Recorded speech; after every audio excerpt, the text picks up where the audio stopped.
Roma chapter 12 verse 19. Huwag maghiganti.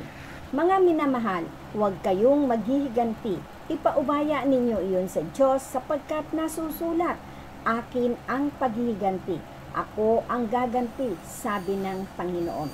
Kung may mga nakagawa man sa atin ng kasalanan o hindi magandang ginawa sa atin, ay huwag nating isipin o palakin man na maghiganti.